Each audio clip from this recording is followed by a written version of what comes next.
Bienvenue à vous, mon frère et ma sœur, à cet enseignement que je vous prie de suivre jusqu'à la fin.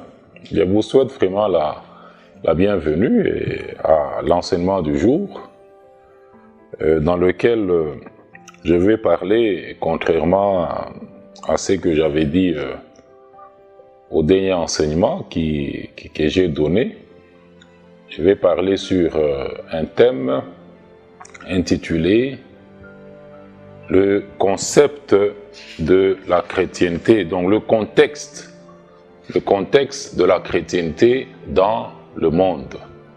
C'est sur ce thème-là que je vais parler avant de retourner, après avoir dit ces choses que je voudrais partager avec vous, avant de retourner au thème de comment es-tu devenu chrétien.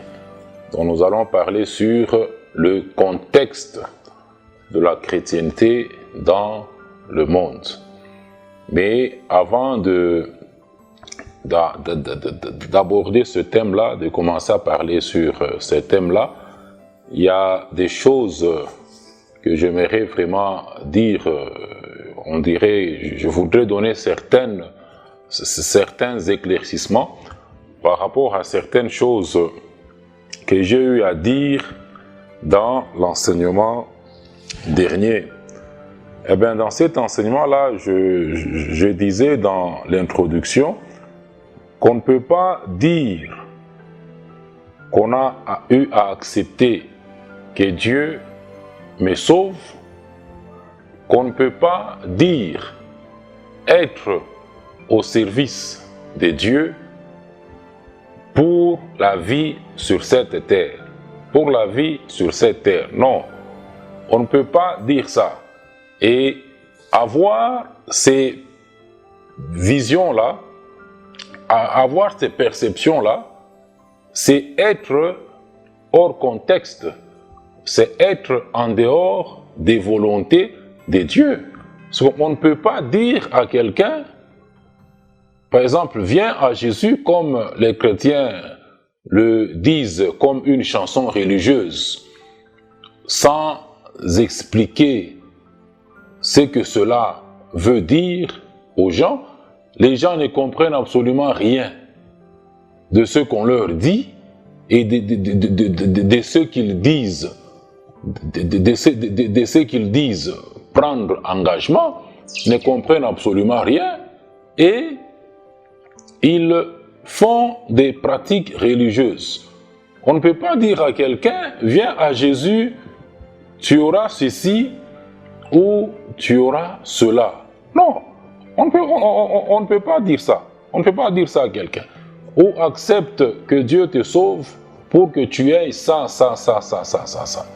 Et c'est ainsi que beaucoup de gens, c'est d'une manière religieuse qu'ils le font. Lui, il va dans le bâtiment de quelqu'un, où certains chrétiens se présentent devant lui. Lui, il a des besoins, il a ses problèmes à lui. On lui dit, Jésus, c'est un donateur. Hein? C'est un donateur de biens terrestres. C'est un faiseur de ceci ou de cela. Et on présente ça aux gens. La personne, lui, voit ses intérêts. Il voit un Jésus qui est là, un Jésus Père Noël. Un Jésus qui est là juste pour lui donner satisfaction à ses convoitises, à ses plaisirs terrestres. Et même quand on peut lui dire, viens à Jésus, il le dit, il le fait des bouts de lèvres, pas du cœur. Le cœur n'est pas là. Le cœur n'est pas là. Et c'est ainsi qu'on a beaucoup de chrétiens aujourd'hui dans ce cas-là qui malheureusement ne sont pas sauvés. Donc, j'ai dit dernièrement qu'on ne peut pas dire qu'on accepte que Dieu me sauve ou qu'on accepte Jésus comme son Seigneur et son Rédempteur pour la vie sur cette terre.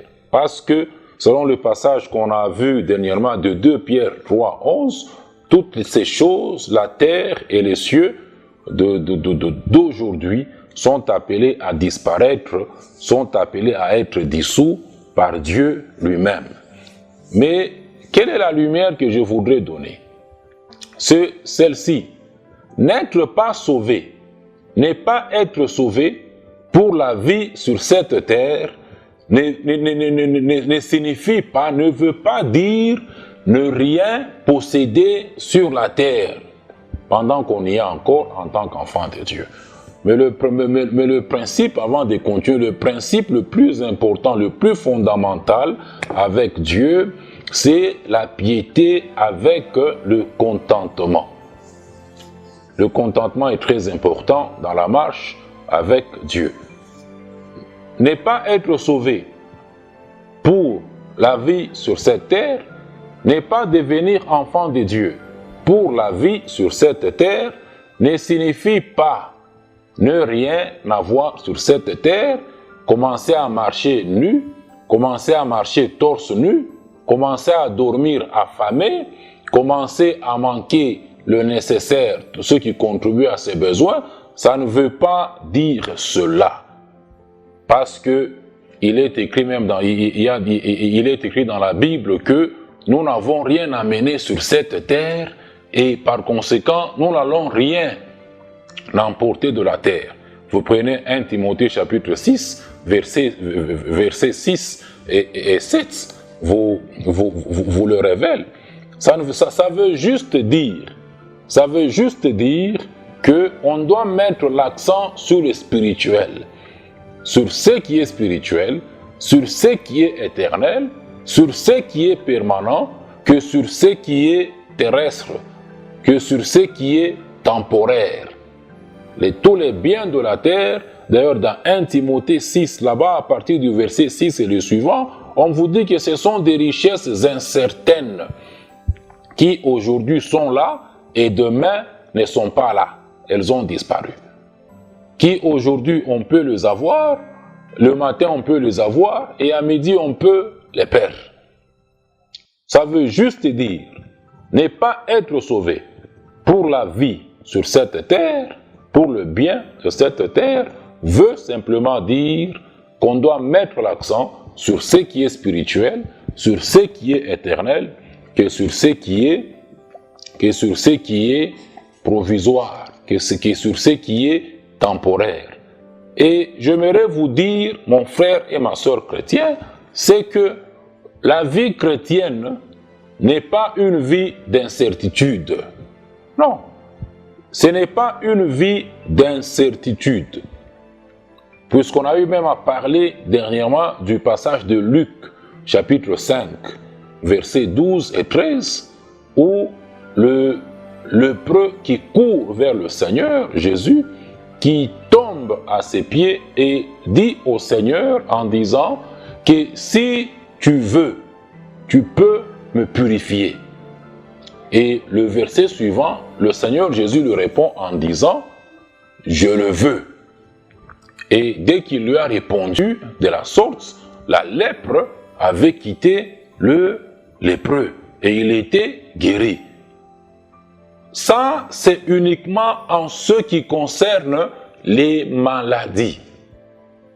C'est uniquement en ce qui concerne la guérison de corps terrestres dans lesquels nous vivons encore sur terre. Si il veut, il va guérir. Si il ne veut pas, il ne va pas guérir. Mais ceci ne concerne pas toutes les autres volontés de Dieu.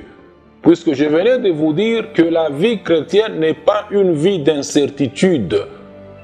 Ce n'est pas une vie d'incertitude. Il y a des certitudes. Il y a des certitudes.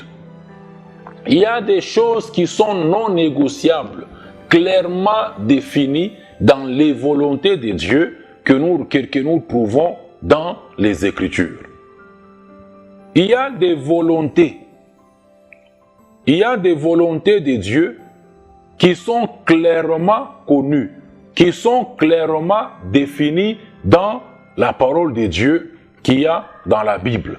Des choses qui sont non négociables et que Dieu est appelé à faire pour ses enfants. Et que Dieu fait pour ses enfants, ses vrais enfants, membres de l'Église de Jésus-Christ, pas membres des dénominations, des églises des hommes, pas membres des églises bâtiments, pas membres des églises locales chrétiennes qui ne sont pas bibliques, membres de l'Église de Jésus-Christ. Dieu fait ces choses-là pour ces enfants-là qui sont encore sur terre. C'est comme le travail. C'est comme le travail. Hein? C'est comme le travail. Il ne peut donc, c'est comme, donc, je disais, je voulais dire, c'est comme le travail. Dieu donne du travail, des bons emplois qui permettent à ses enfants de répondre, de satisfaire à tous leurs besoins sur terre.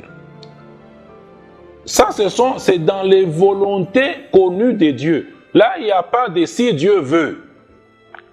En matière de travail et en matière de mariage, par exemple, il n'y a pas de si Dieu veut. Pour le mariage, à moins que mon frère et ma sœur, vous n'ayez fait de vœux de chasteté, comme l'apôtre Paul. Dieu veut que ses enfants, encore sur terre, travaillent. Dieu veut que ses enfants, encore sur terre, se marient. Il n'y a pas de si Dieu veut ici. Il n'y a pas de si Dieu veut. Dieu donne pourvoi. Dieu donne du travail pour satisfaire aux besoins. Pour satisfaire aux besoins de ses enfants encore sur cette terre. Et j'aimerais faire cette déclaration. Ça peut te choquer, comme tu es émotionnel. Tu aimes toujours être choqué. Je vais te faire cette déclaration qui peut te choquer, qui n'est pas subjective, puisque la parole de Dieu n'est pas subjective. Elle est objective et ne fait exception de personne. C'est la parole de Dieu que je proclame. Ce n'est pas la parole de Dieu par rapport à ma vie ou par rapport à la vie de tel ou de tel autre. Même si moi-même, je ne me retrouve pas dans ce contexte-là, dans ce que je veux dire présentement, cela ne peut pas annuler la parole de Dieu. Toutes choses passeront, mais la parole de Dieu demeure. Elle demeure éternellement. La parole de Dieu demeure la parole de Dieu. Eh bien, cette déclaration que j'aimerais te dire, mon frère et ma sœur, c'est qu'un vrai enfant de Dieu, un vrai chrétien sauvé, enfant de Dieu, séparé de l'iniquité, ne peut pas manquer un travail. Ne peut pas manquer un travail qui lui permet de nouer aisément le deux bouts du mois. Mutoto wa Mungu wa biakweli. Ule alikuwa mutoto wa Mungu. Par la voie du salut, hawezi kukosewa na kazi ya kufanya. Hawezi kukosewa na kazi. Ne peut pas manquer un travail. Sinon, comment Dieu va pourvoir à tes besoins, mon frère? Comment Dieu va pourvoir à tes besoins? Est-ce qu'on t'a dit qu'hier, la manne est tombée à Likasi? Ou bien la manne continue de tomber? Mon frère, comment Dieu va pourvoir à tes besoins? S'il ne te donne pas un travail, comment Dieu va pourvoir à tes besoins? Il ne fait pas de la magie. Dieu n'est pas un magicien. Il ne faut pas rêver, chrétiens et chrétiennes. Il ne faut pas rêver. Il ne faut pas rêver. Dieu pourvoit à nos besoins sur cette terre par le travail qu'il nous donne. Dieu ne pourvoit pas à nos besoins par la prière, ni par le jeûne et la prière. Vous remplissez. Ça, les gens remplissent les bâtiments avec des fausses prières. Les gens font des fausses prières. Des trucs qu'ils appellent prières, mais qui ne sont pas des prières. Dieu ne pourvoit aux besoins de personne par la prière, ni par le jeûne et la prière, ni par les offrandes, mon frère. Hein? les offrandes non bibliques que les chrétiens font aujourd'hui dans leurs bâtiments, ni les dîmes non bibliques. On dit écluse de cieux, écluse de cieux. On roule les gens, écluse de cieux. Les gens ne font que faire faillite. Mais on dit église de cieux. Église de cieux, église de cieux. Des pratiques religieuses que les chrétiens sont en train de faire. Un enfant de Dieu, un vrai enfant de Dieu, c'est lui qui est véritablement sauvé. C'est pas éloigné de l'iniquité, comme Dieu le demande dans cette grande maison à tous ses enfants, à tous ses vrais enfants, ne peut pas manquer un travail. Sinon, comment Dieu va pourvoir à tes besoins, frère? Comment Dieu va pourvoir à tes besoins? Lis avec moi 2 Thessaloniciens, chapitre 3. Je vais te démontrer ces choses. 2 Thessaloniciens, chapitre 3, à partir du verset 6 là-bas, jusqu'au verset 12. Écoutez ce que l'apôtre Paul donne comme instruction aux frères qui habitaient Thessalonique. Nous vous recommandons, frères, au nom de notre Seigneur Jésus-Christ, de vous éloigner de tout frère qui vit dans le désordre.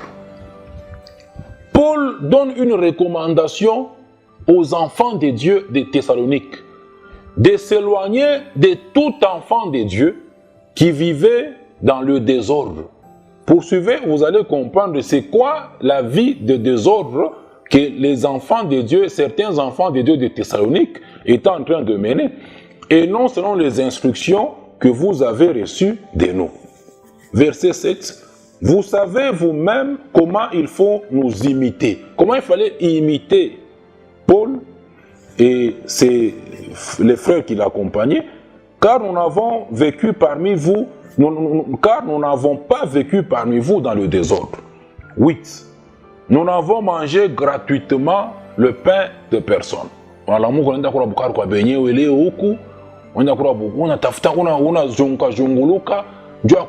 gratuitement. Il dit, nous n'avons mangé gratuitement le pain de personne, mais dans le travail, vous comprenez? Dans le travail et dans la peine, nous avons été nuit et jour à l'œuvre pour n'être à charge à aucun de vous. Toi, tu ne fais que mettre au monde les gens. Dans ta tête, il y a toujours ton frère là, qui a quelque chose. C'est ton frère qui vient te dire chez toi, il faut mettre au monde. Il faut mettre au monde. C'est ton frère qui vient te dire, il faut mettre au monde. Il dit, nous avons travaillé pour n'être à charge à aucun de vous. 9. Ce n'est pas que nous n'en eussions le droit, mais nous avons voulu vous donner à nous-mêmes un modèle à imiter. Un modèle à imiter. Car lorsque nous étions chez vous, nous vous disions expressément, écoutez le verset 10 là-bas, c'est qu'il dit, nous vous disions expressément, si quelqu'un ne veut pas travailler, hein Joe? Si quelqu'un ne veut pas travailler, qu'il ne fasse quoi? Qu'il ne mange pas non plus. Mounachki. Si quelqu'un appende kutumika, ashikule, ce sont là les enseignements que le frère Paul et les frères qui l'accompagnaient en mission en Thessalonique ont donné aux frères chrétiens de Thessalonique, en disant que si quelqu'un ne veut pas travailler, si un chrétien ne veut pas travailler, qu'il ne mange pas non plus, car la manne a déjà cessé lorsque Israël devait commencer la conquête de Canaan. Il n'y a plus un corbeau. Tu n'es pas au torrent de Kérit, comme Élie, où Dieu va commencer à envoyer un corbeau avec un poisson. Les gens sont mal instruits. Les gens ne sont pas enseignés correctement. Si quelqu'un ne veut pas travailler, qu'il ne mange pas non plus. 11. Nous apprenons cependant qu'il y en a parmi vous quelques-uns qui vivent dans le désordre. Et il définit maintenant le désordre là-bas. Comment, c'est quoi le désordre? Qui ne travaille pas. Qui ne travaille pas. Mais qui s'occupe des futilités. Et il dit au 12, nous invitons ces gens-là et nous les exhortons par le Seigneur Jésus-Christ à manger leur propre pain en travaillant paisiblement. En travaillant paisiblement. Vous comprenez? Saa ya kwenda kutumika, huku nenda sema kumulima. Dieu n'est satisfait aux besoins d'aucun de ses enfants sur cette terre par les miracles. Les miracles des gens, les faux miracles des prophètes des dénominations, des prophètes des bâtiments, n'ont créé aucun emploi, n'ont réussi à créer aucun emploi, n'ont réussi à créer aucun travail, n'ont réussi ni à multiplier le pain, ni à multiplier le poisson, ni à multiplier le pain, ni à multiplier le poisson. C'est par le travail que Dieu satisfait aux besoins de son enfant. Et il donne ce travail-là. Et si quelqu'un ne veut pas travailler, comme on nous dit au verset 10, qu'il ne mange pas non plus. Et au 9 là, au 8, il dit qu'ils ont travaillé à Thessalonique pour ne pas être à charge de quelqu'un, pour ne pas être un fardeau sur les enfants de Dieu des Thessaloniques. Vous comprenez? Si Dieu ne te donne pas un travail, il va pourvoir à tes besoins comment? C'est ainsi que je vous dis, un vrai enfant de Dieu ne peut pas manquer un travail, ne peut pas manquer de mariage. À moins qu'il n'ait fait plutôt des vœux de chasteté. À moins qu'il n'ait fait des vœux de chasteté. Manquer un travail et un mariage pour un enfant de Dieu, pour un vrai enfant de Dieu, n'est pas dans ses volontés. N'est pas dans les volontés de Dieu. N'est pas dans les volontés de Dieu. Et un enfant de Dieu, c'est lui qui peut être un enfant de Dieu, qui se retrouve dans ces circonstances-là.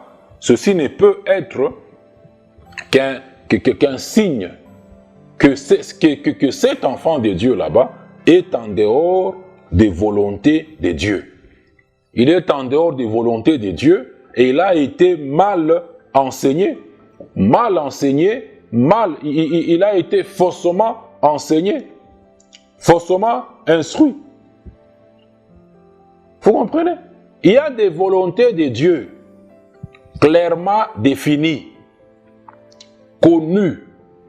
Et on vous dit dans Éphésiens 1:11 là, que Dieu opère toutes choses selon le conseil de sa volonté. Et si nous prions, si nous lui demandons, dans 1 Jean chapitre 5, 14 et 15, je crois, si nous lui demandons selon sa volonté, il nous écoute. Et puisque nous sommes convaincus qu'il nous écoute, quoi que ce soit que nous lui demandons, nous possédons la chose. La vie chrétienne n'est pas une vie d'incertitude. N'est pas une vie d'incertitude. N'est pas une vie incertaine. Dans les volontés de Dieu, il y a des volontés qui sont clairement définies. Et quand on est dans ces volontés là-bas, Dieu n'a pas de choix. Elles sont non négociables. Je viens de vous donner juste un exemple pour le travail et pour le mariage. Mais il y a d'autres volontés. Avant d'aller à ce point là-bas, tel que pour faire suite à ce que j'étais en train de dire, quand on prend même 1 Pierre chapitre 3, quand je vous dis qu'un vrai enfant de Dieu, vous êtes des chrétiens, beaucoup ne sont pas des enfants de Dieu. Ne le sont pas. On ne devient pas enfant de Dieu parce qu'on est chrétien. On devient enfant de Dieu par le salut. Par le salut. 1 Pierre chapitre 3, verset 17, nous fait comprendre que la souffrance d'un vrai enfant de Dieu sur terre elle est conditionnelle. Elle est conditionnelle. Et Dieu peut la vouloir à l'issue d'une bonne action de son enfant.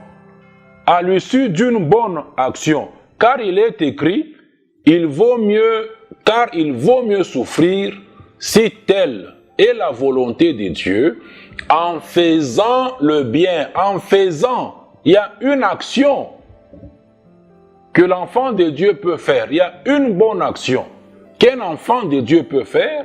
Et à l'issue de cette bonne action là-bas, Dieu peut vouloir que l'enfant de Dieu souffre.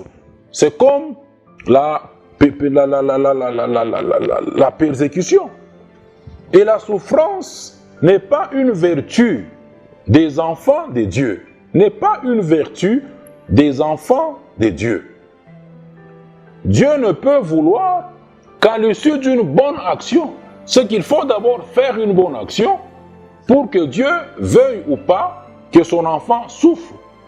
Comme dans le cas des persécutions. La vie chrétienne n'est pas une vie d'incertitude.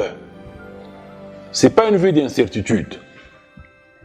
Et dans les volontés de Dieu, comme je venais de le dire, il y en a qui sont clairement connues, qui nous sont clairement révélées dans les Écritures, pour lesquelles Dieu n'a pas de choix. Il est fait. Il est fait. Il est fait. Pour le travail, pour le mariage, le travail pour satisfaire les besoins de ses enfants sur terre. Cependant, il y a aussi des volontés de Dieu qui relèvent uniquement de sa seule souveraineté. Uniquement de sa seule souveraineté. Là maintenant, nous tombons dans le cas de Luc 5, 12, là 13, si tu le veux. Il y a certaines volontés qui relèvent maintenant de sa seule souveraineté. Et cela uniquement pour la guérison des maladies. Uniquement pour la guérison des maladies. Et quant à la longévité, à la vie sur cette terre, c'est selon l'espérance de vie de chacun. À moins que Dieu ne décide, dans sa souveraineté, lui-même, d'augmenter le nombre de jours de quelqu'un sur cette terre. Pour la guérison, par exemple, il n'y a aucun verset dans toute la doctrine de Christ pour son Église, contenu dans les épîtres. Il n'y a aucun verset dans les épîtres, dans les enseignements que Christ a donné à sa seule Église par ses premiers apôtres, qui dit que Dieu, qui dit par exemple qu'un enfant de Dieu ne peut pas tomber malade. Non, il n'y a pas de verset. Moi, je tombe malade. Je tombe malade. Je tombe malade. Je tombe malade.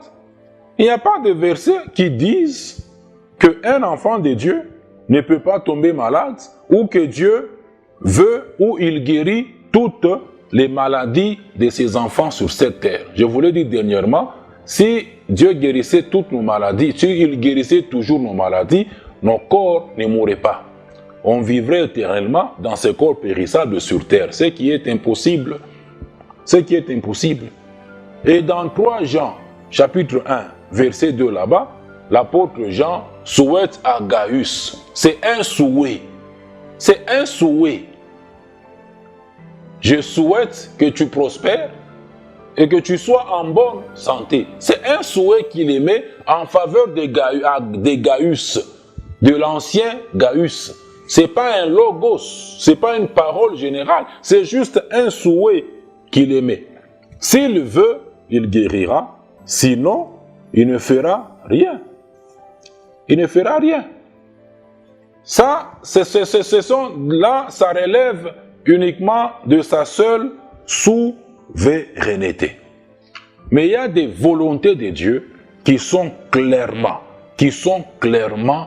définies, qui sont clairement connues. Dieu veut que ses enfants sur terre travaillent. Et un vrai enfant de Dieu ne peut pas manquer, ne peut pas demander un emploi à Dieu et le Seigneur refusait de le lui donner. Car il est écrit que la terre et tout ce qu'elle renferme appartiennent au Seigneur. Vous manquez ces choses-là qui contribuent à la vie sur cette terre. Ce ne sont que des preuves palpables que vous êtes en dehors des volontés de Dieu. La souffrance n'est pas une vertu. il vaut mieux souffrir si telle est la volonté de Dieu, à condition de faire le bien. Pas gratuitement comme ça. Pas gratuitement. Les gens souffrent et ils disent que tout va Christ. Non. Mungu ba Kristu babia bongo. Mungu ba Kristu me ba Kristu babia bongo. Ça ya kolewa inyesha kwenea, tu es là asema aikuya inyari Mungu ashirete. Non. Non, non. Non, non. Vous êtes en dehors des volontés de Dieu. Et la discipline de Dieu consiste cette rupture qui implique la rupture de communion avec Dieu. Ce sont là les quelques conséquences qui viennent quand on est en dehors des volontés de Dieu. Quant à la guérison de nos corps, ça relève de sa souveraineté. S'il veut, il guérira. Soit lui-même par sa divine puissance, soit par la médecine des hôpitaux. Donc on te dit que les hôpitaux sont démoniaques. Tu ne vas même pas à l'hôpital, oh non, ceci, non, c'est ça, tu vas, c'est ton problème. Reste là-bas. Dieu n'est pas contre les médecins, Dieu n'est pas contre les hôpitaux. Dieu n'est pas contre les hôpitaux. S'il veut, il guérira. C'est ce que même le lépreux l'a dit à Jésus. S'il veut, il guérira. S'il ne veut pas, il ne guérira pas. Hein? Et du moment que Dieu n'a pas encore enlevé l'Église, n'a pas encore enlevé son Église, chaque vrai enfant de Dieu, je pèse bien mes mots, vrai enfant de Dieu, pas chaque chrétien, puisque je n'arrête pas de vous dire, dans le contexte actuel de la chrétienté, tout chrétien n'est pas sauvé. Tout chrétien n'est pas forcément sauvé. Et on a beaucoup de chrétiens qui ne sont pas sauvés, qui malheureusement ne sont pas des enfants de Dieu. Un chrétien sauvé, c'est un païen. C'est un païen. Il n'est pas sauvé. C'est un païen. C'est un païen. Du moment, chaque vrai enfant de Dieu devrait vivre, je le crois, du moment que Dieu n'a pas encore enlevé son Église, chaque vrai enfant de Dieu devrait vivre, je le crois, la durée de vie normale sur terre. Car au ciel là-bas, Dieu n'a besoin de personne. Au ciel là-bas, Dieu n'a besoin de personne avant l'enlèvement de l'église là-bas. Dieu n'a pas besoin de toi là-bas, il n'a pas besoin de moi là-bas. Car ce ne sont pas les morts en Christ qui le servent et qui le servent actuellement. Mais ce sont les vivants en Christ qui sont en train de le servir, qui le louent, qui l'adorent, qui lui offrent des victimes spirituelles. Dieu n'a besoin de personne au ciel avant l'enlèvement de l'église. Il n'a besoin de personne là-bas. Ceux qui sont là-bas sont au repos avec le Seigneur. Tous ceux qui sont morts en Christ ne sont pas actifs au ciel. Ils sont au repos. Philippiens 1, 20, 21, 22, 23, vous le rêvez. Ils sont au repos en tant qu'âme. Leur corps a déjà été transformé en poussière depuis longtemps, en train d'attendre la résurrection des corps qui aura lieu à l'enlèvement de l'Église. L'homme, c'est le corps, l'esprit et l'âme. L'homme a deux parties, la partie matérielle et la partie immatérielle. Tout ce que nous appelons, vous et moi, mort là-bas, oh Anakufa, il est mort, c'est la partie matérielle de l'homme qui meurt, c'est le corps qui meurt. L'esprit et l'âme ne meurent pas. Ils ont une existence éternelle.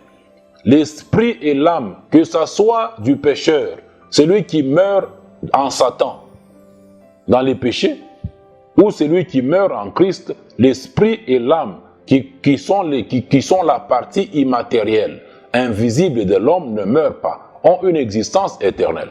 Quand un croyant meurt, il est en tant qu'âme, il est avec Christ au repos dans les lieux célestes. Quand un incroyant meurt, un pécheur meurt, il va dans les séjours des morts, où il y a des tourments. Un lieu de tourment. Directement dans le lieu de tourment. Donc avant, ceux qui sont pour l'homme, c'est trois composantes là-bas. Corps, esprit, âme. Partie matérielle, partie immatérielle. Partie matérielle et partie immatérielle. c'est la partie matérielle qui meurt. C'est le corps qui meurt. C'est le corps qui meurt. Jacques 2, 26 là-bas, le corps sans âme est mort. C'est le corps qui meurt, qui meurt. La mort spirituelle, c'est la séparation d'avec Dieu. Ce n'est pas la cessation de la vie. Ce n'est pas la cessation de l'existence de l'âme et de l'esprit. Très important de comprendre ça. Avant l'enlèvement de l'Église, Dieu n'a besoin de personne là-bas. C'est ainsi que je le crois humblement, que chaque vrai enfant de Dieu devrait vivre la durée de vie normale sur terre ici. Sur terre. Selon l'espérance de vie des uns et des autres. En Afrique, on dit que l'espérance de vie, d'une manière générale, c'est autour de 63 ans. Dans le monde, l'espérance de vie mondiale, c'est autour de 72 ans. En RDC, c'est autour de 58 ans. Quand vous prenez quelqu'un comme Paul là-bas, Paul, on dit qu'il est mort autour de 62 ans. Il avait 62 ans. Pierre, autour de 61 ans. Jean, il est mort avec 98 ans. C'est celui qui est mort plus vieux. Donc, et sur la décision de Jésus lui-même, vous trouvez ça dans Jean chapitre 21, verset 22, où il est dit à Pierre clairement que c'est lui qui avait voulu, c'est lui qui avait voulu que Jean vive longtemps comme ça. Psaume 90, verset 10. Ça concerne Israël pendant qu'ils étaient dans le désert. Oh, tu as fixé le nombre de nos années à 70 ans, le plus robuste à 80 ans. Ça, c'est Israël. Ça c'était les Juifs là rebelles dans le désert. Je n'ai pas le temps de parler sur ces choses-là. Donc vous comprenez? Chaque vrai enfant de Dieu devrait vivre la durée de vie normale sur cette terre. Au ciel, on a besoin de personnes, avant l'enlèvement de l'Église. On a besoin de personnes là-bas. Ce ne sont pas les morts en Christ qui le servent. C'est la prière qu'Ézéchias, je crois, avait faite. Ézéchias ou Josaphat, là. Ézéchias, quand Isaïe lui annonce, lui dit de préparer sa maison car la maladie qu'il avait n'allait pas guérir. Isaïe part, il se retourne contre les murs. Il dit à Dieu, mais est-ce que ce sont les morts qui te servent? Ce sont les morts qui te louent. Dieu l'a guéri et lui a ajouté 15 ans. Acheté 15 ans. Au ciel présent, tous ceux qui sont là-bas, ils ne font rien. Ils sont au repos. En tant qu'âme, ils sont au repos. Leur corps en train d'attendre la résurrection qui aura lieu en enlèvement de l'Église. Donc, n'être pas sauvé pour la vie sur cette terre ne signifie ne rien posséder, ne rien avoir sur la terre. Tout en ayant en tête que la terre et tout ce que leur enferme, tout restera sur cette terre. Les limousines là, les maisons, les ceci, tout va rester sur la terre. Tout va rester sur la terre. N'être pas sauvé pour la vie terrestre ne veut pas dire ne rien avoir sur la terre. Et la vie chrétienne, c'est une vie de certitude. Ce n'est pas une vie d'incertitude. Je n'ai pas cru en un Dieu incertain. Il est écrit dans sa parole qu'il n'est pas une source trompeuse. Amen. Dieu n'est pas une source trompeuse. Il n'est pas une eau dont on n'est pas sûr. Il n'est pas une eau dont on n'est pas sûr. Il est la source sûre. Il est la source fiable. J'ai annoncé le thème du message dans l'introduction, mais les choses que je partage avec vous, chrétiens, sont très importantes, puisque les chrétiens rêvent aujourd'hui. Les chrétiens, vous rêvez. Vous rêvez énormément. C'est très important. Les thèmes là, on va en parler. On a le temps, Dieu voulant, on va parler sur ça même prochainement. Mais c'est très important que vous compreniez ça. Que vous compreniez ça. Même dans Ephésiens 4, là, en parlant du travail, dans Ephésiens 4, mon frère, qu'est-ce qu'on dit? Dans Ephésiens 4, là-bas, verset 28, je crois, j'ai trouvé ce verset-là en méditant, verset 28, qu'est-ce qui est dit? Que celui qui dérobait, celui qui était voleur, chrétien voleur, et autres là-bas, on dit que celui qui dérobait ne dérobe plus, mais qu'il travaille en faisant de ses mains ce qui est bien pour avoir de quoi donner à celui qui est dans le besoin. Que celui qui dérobait là, que ceux qui dérobent ne dérobent plus, mais qu'ils travaillent, Dans les autres traductions de la Bible, ce passage ici, on vous dit qu'ils travaillent honnêtement. Qu'ils travaillent honnêtement. Quand je prends par exemple la Bible du semeur là-bas, on vous dit que le voleur cesse de dérober, qu'il se donne plutôt de la peine et travaille honnêtement de ses mains pour qu'il ait de quoi secourir ceux qui sont dans le besoin. C'est très important. C'est très important. Dieu n'a jamais pourvu aux besoins de quelqu'un par la prière. Par la prière, tu lui demandes de te donner un travail, de te donner un travail. Et comme c'est conforme, comme c'est dans ses volontés, si tu fais cette prière là-bas, il exauce. Il exauce. Il te donne la chose. S'il ne te donne pas, tu es en dehors de ses volontés.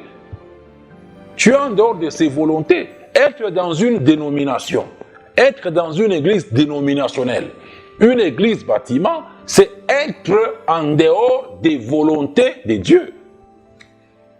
C'est être en dehors de la parole de Dieu. Et tout ce qu'on fait, tout ce qu'on dit œuvre sur un fondement dénominationnel n'est pas œuvre de Dieu. N'est pas œuvre de Dieu. Dieu n'est pas impliqué dans ça. C'est le nœud du problème que je n'arrête pas de vous dire, chers frères et sœurs chrétiens. Dieu n'a pas de dénomination. Dieu n'a pas d'église qui appartienne aux hommes sur cette terre. Ce n'est pas biblique. Dieu n'a qu'une seule église. Et cette église-là n'est pas un lieu. Je n'ai jamais été à une église de Jésus-Christ. J'appartiens à l'église de Jésus-Christ. Je suis un membre de cette église-là. L'église de Jésus n'est pas un lieu où on dit aller. Personne n'a jamais été à cette église là-bas. Partout où vous dites aller, ce sont les églises des hommes. Ce sont les mouvements des hommes où vous avez adhéré. Dieu n'a pas de dénomination. Bâtir sur un fondement dénominationnel, c'est faire vos histoires. Dieu n'est pas impliqué. Voilà pourquoi est-ce que les gens manquent les emplois. Les gens ne sont pas mariés. Les gens n'ont pas de quoi satisfaire à leurs besoins. Je venais de vous dire que la souffrance n'est pas une vertu chrétienne. N'est pas une vertu chrétienne. La souffrance n'est pas une vertu chrétienne. 1 Pierre 3, 17 encore, car il vaut mieux souffrir si telle est la volonté de Dieu en faisant le bien plutôt qu'en faisant le mal. Et qu'est-ce que Dieu dit? Qu'est-ce que Dieu veut de celui qu'il a déjà sauvé, qu'il connaît dans cette grande maison? Il veut qu'il s'éloigne de l'iniquité. 2 Timothée 2, 19. Quiconque prononce le Seigneur, qu'il s'éloigne de l'iniquité, qu'il s'éloigne de tout ce qui n'est pas biblique, qu'il s'éloigne de tout ça. Ce n'est qu'à cette condition-là qu'il sera maintenant au service de Dieu. Ce n'est qu'à cette condition-là qu'il pourra être au service de Dieu, qu'il pourra devenir un vase d'honneur propre à son maître pour toutes bonnes œuvres. C'est très important, chers frères et sœurs chrétiens. C'est très, très important. C'est très, très important. Que vous puissiez comprendre ça. Que vous puissiez comprendre ça. La vie chrétienne n'est pas une vie d'incertitude. Non, ce n'est pas une vie d'incertitude. Dieu n'est pas une source incertaine. Dieu n'est pas une eau dont on n'est pas sûr. Il n'est pas une source trompeuse. David pouvait dire qu'il avait été jeune à son époque, qu'il avait vieilli, il n'avait jamais vu un juste abandonné. Ni sa postérité, ni la postérité du juste mendier son pain. Ni la postérité du juste mendier son pain. Dieu n'a jamais abandonné ses enfants. Dieu n'a jamais abandonné ses enfants. Dieu n'a jamais délaissé ses enfants. Dieu n'a jamais délaissé son vrai enfant. Celui qui est devenu son enfant. Ah, mon frère, Dieu ton Père. Dieu ton Père. Quelqu'un aujourd'hui, il peut être président d'un pays. Il peut être premier ministre d'un pays. Il y a des gardes tout autour de lui qui gardent sa famille, qui gardent ses biens. Il ne manque d'aucun bien. Ça, c'est en ce qui concerne la vie sur cette terre. Mais les gens qui disent être des dieux, qu'ils se disent enfants de Dieu, ils manquent de tout et de rien. Ils manquent de tout et de... Non, ça, ce sont des faux enfants de Dieu. Et c'est ce que beaucoup de chrétiens sont aujourd'hui. C'est ce que beaucoup de chrétiens sont aujourd'hui. Celui que Dieu sauve, il devient enfant de Dieu. Il devient un fils adoptif de Dieu. Il n'est plus fils de ses parents biologiques. Il devient fils adoptif de Dieu. Dieu devient son père. Il devient héritier de Dieu et co-héritier de Christ. C'est ce qu'il devient. Dieu devient ton Père. Le Dieu Tout-Puissant. Le Dieu invisible. Le Dieu qui voit toutes choses. Le Dieu à qui la terre et tout ce qu'elle renferme appartiennent. Le Dieu qui fraye le chemin dans le désert. Le Dieu qui a nourri Israël pendant 40 ans sans l'aide d'aucun mining, sans l'aide d'aucune entreprise, d'aucune boucherie. Il les a nourris lui-même, sans assistance de personne. Le Dieu qui ne reçoit d'aide de la part de personne. Le Dieu qui n'a pas été fait Dieu par des créatures. Le Dieu créateur incréé, créateur de toutes choses. Il est ton Père. Et te voilà dans ce que tu es. Te voilà dans ce que tu es. Non, il ne faut pas mentir. Vos vies, ce sont des véritables enseignants. Vos vies, chrétiens congolais, chrétiens burundais, vos vies, vous qui êtes à Kikula, vous qui êtes à Chituru, chrétiens, vos vies vous enseignent. Vos vies vous donnent de grandes leçons. Dieu, il est le Père de tout celui qu'il sauve. De tout celui qu'il sauve. On est dans des problèmes dans la chrétienté aujourd'hui. Bon, les chrétiens, vous êtes en dehors des volontés de Dieu. Je peux le démontrer une chose après une autre. Que tout ce que les chrétiens font aujourd'hui n'a rien à voir avec les volontés de Dieu. N'a rien à voir. Et c'est la base, la racine de toutes vos souffrances aujourd'hui. Cherchez même à vouloir commencer à démontrer un après un, c'est juste une perte de temps. Allons au fondement, à la racine. Allons au fondement seulement. Allons au fondement. Allons au fondement. Paul pouvait dire dans 1 Corinthiens 3 là, 10, 11 là je crois, que le fondement ayant été posé, le fondement de la doctrine de Christ, le fondement des enseignements de Christ ayant été posé, que chacun prenne seulement garde de la manière dont il bâtit sur ce fondement-là. Car il n'y a point un autre fondement qui peut être posé, que chacun prenne seulement garde de la manière dont il bâtit sur ce fondement-là. Maintenant, tout ce que vous faites aujourd'hui sur un fondement dénominationnel, sur un fondement église locale, non biblique,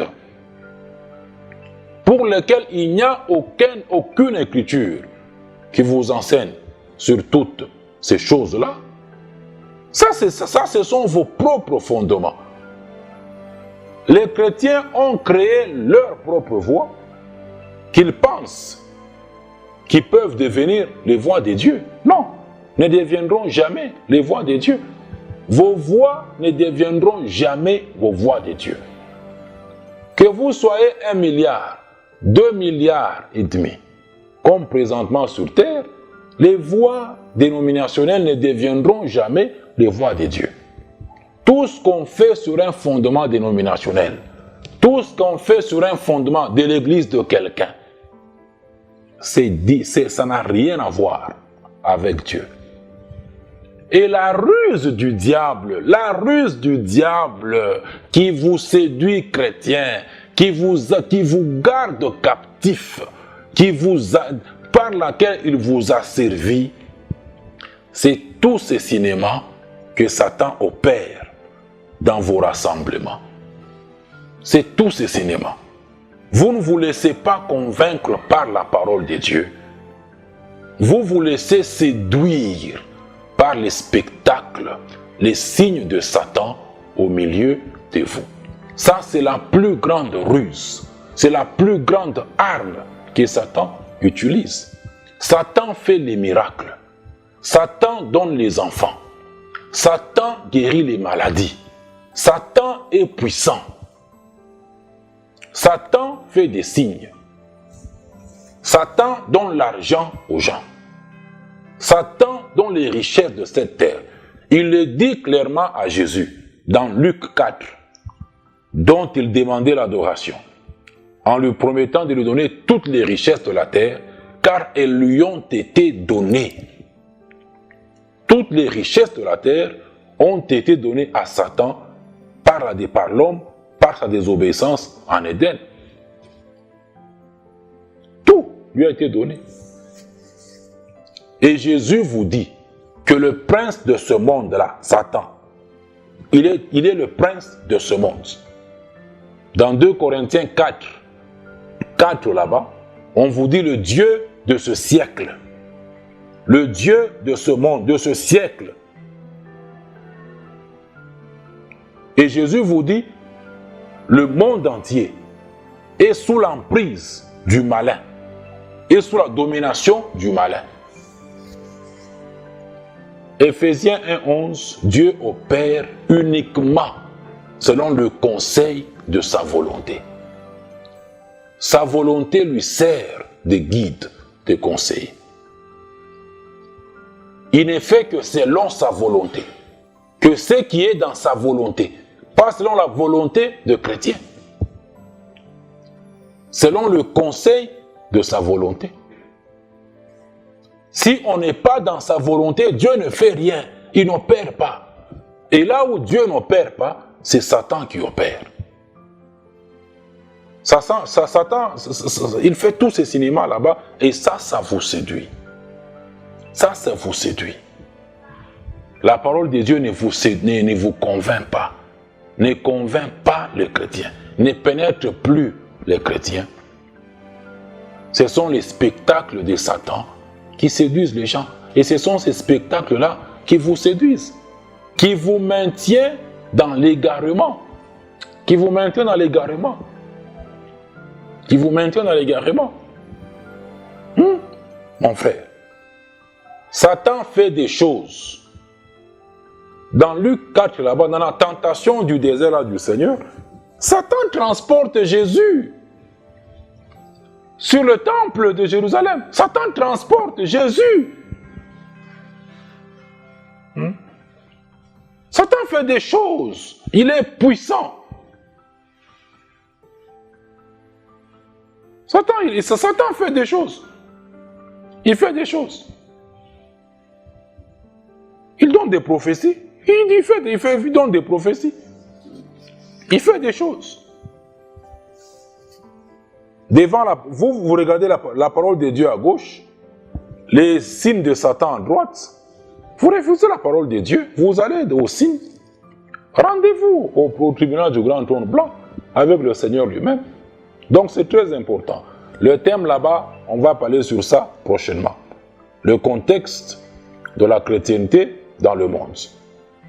Mais c'est très important ces choses que je viens de partager avec vous. Parce que en étant en dehors des volontés de Dieu, vous ne comprenez rien. Vous n'allez rien comprendre de tout ce que moi je comprends aujourd'hui, de tout ce que moi j'enseigne aujourd'hui. Vous ne comprenez rien. La vie chrétienne n'est pas une vie d'incertitude. N'est pas une vie incertaine. La vie chrétienne n'est pas une vie incertaine. Dans les volontés de Dieu, il y a des volontés qui sont clairement définies, pour lesquelles qui sont non négociables avec Dieu. Dieu donne les emplois à ses enfants qui s'éloignent de l'iniquité. Dieu donne les mariages à ses enfants qui sont éloignés de l'iniquité. Il leur donne des emplois pour pourvoir à leurs besoins sur cette terre. Il ne fait pas de magie, il ne fait plus tomber la manne quelque part. Il n'y a pas de corbeaux qui circulent dans les pays du monde pour faire ABCD dans les maisons des enfants de Dieu. Il n'y a aucune église de cieux, il n'y a aucune église de cieux ouverte que Dieu ouvre sur ses enfants sur cette terre, que celui qui ne travaille pas ne mange pas non plus. Ule apende kutumika ashikule na yeye akwe jeûneur, rejeûneur, déjeuneur, jusqu'à ce que son corps va périr. Il y a des volontés de Dieu qui sont non négociables et il y a des volontés de Dieu qui relèvent uniquement de sa souveraineté pour ses enfants encore sur terre, en l'occurrence pour la guérison des maladies. Le thème là-bas, contexte, on va parler sur ça prochainement. Mais il était très important que je mette toutes ces lumières sur les choses qui ont été dites dernièrement. Que l'amour de Dieu, le Père, la grâce du Seigneur Jésus et la communion du Saint-Esprit demeurent avec les enfants de Dieu au nom de Christ Jésus. Amen.